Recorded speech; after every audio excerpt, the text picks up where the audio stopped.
आज की कहानी समर्पण का जादू। तानसेन मुगल कालीन भारत के सबसे श्रेष्ठ संगीतकार थे। वे अकबर के दरबार के नवरत्नों में न सिर्फ शामिल थे बल्कि अकबर उनके संगीत के दीवाने भी थे।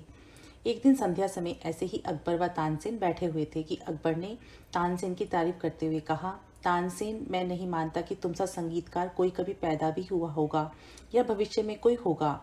यह सुन तानसेन जोर से हंस दिए और हंसते हुए बोले, आप भूत और भविष्य की बात क्या करते हैं महाराज। अभी मेरे पूज्य गुरु हरिदास मौजूद हैं और इनके संगीत के सामने मेरा संगीत कुछ भी नहीं।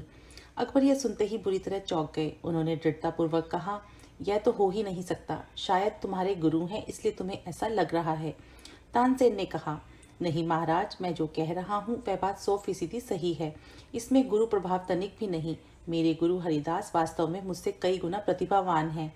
लेकिन अकबर को अब भी विश्वास नहीं हो रहा था, सो उन्होंने तक्षण तानसेन से कहा, ठीक है तो उन्हें दरबार में बुला लाओ, मैं उनका संगीत सुनना चाहता हूँ।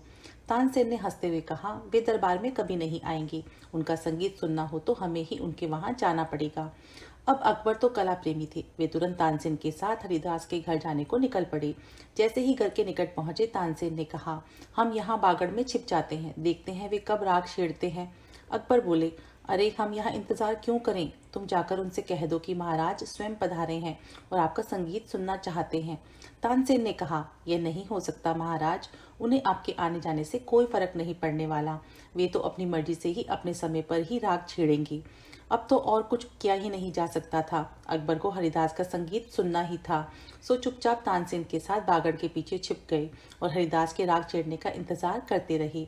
उधर मध्य रात्रि को हरिदास ने आलाप छेड़ा और छेड़ा तो ऐसा छेड़ा कि अकबर स्तब्ध रह गए। उनकी आंखों से आंसू बहने लगे। बात तानसेन की 100% सही थी। तानसेन का उसके गुरु से कोई मुकाबला हो ही नहीं सकता था। खैर, हरिदास का पूरा गान सुन अकबर व तानसेन राजमहल के लिए निकल पड़े। रास्ते में अकबर ने तानसेन से पूछा, तुम ऐसा क्यों नहीं गा सकते? प्रयास करो, दुनिया में क्या असंभव है? तानसेन ने कहा, यह कभी नहीं हो सकता। अकबर ने चौंकते हुए पूछा, क्यों? तानसेन ने कहा, बात प्रतिभा या प्रयास की है ही नहीं, क्योंकि मैं दरबार में आपकी जी हजूरी में गाता हूँ। मुझ में गुरु वाली बात आ ही नहीं सकती। मनुष्य जो कार्य अपनी मस्ती में और सिर्फ अपने लिए करता है, उसकी बात ही अलग होती है। कहानी का सार, यह अक्सर देखा गया है कि व्यक्ति प्रतिभावान भी हो, प्रयास भी कर रहा हो, पर बात नहीं बनती। क्यों? क्योंकि मनुष्य अपनी प्रतिभा का उपयोग अक्सर दूसरों पर रुआब झाड़ने हेतु करता है या दूसरों की जी हजूरी में अपनी प्रतिभा का गला घोट देता है।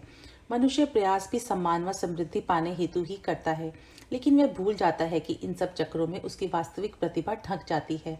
यह ध्यान रख लेना कि जिन्होंने भी ऐतिहासिक सफलता पाई है, उन्होंने अपनी प्रतिभा अपनी मस्ती हेतु अपने पे ही निछावर करके पाई है, और इस कारण उनकी प्रतिभा कुछ ऐसी निखरी है कि पूरे विश्व ने उनकी प्रतिभा को सलाम किया है।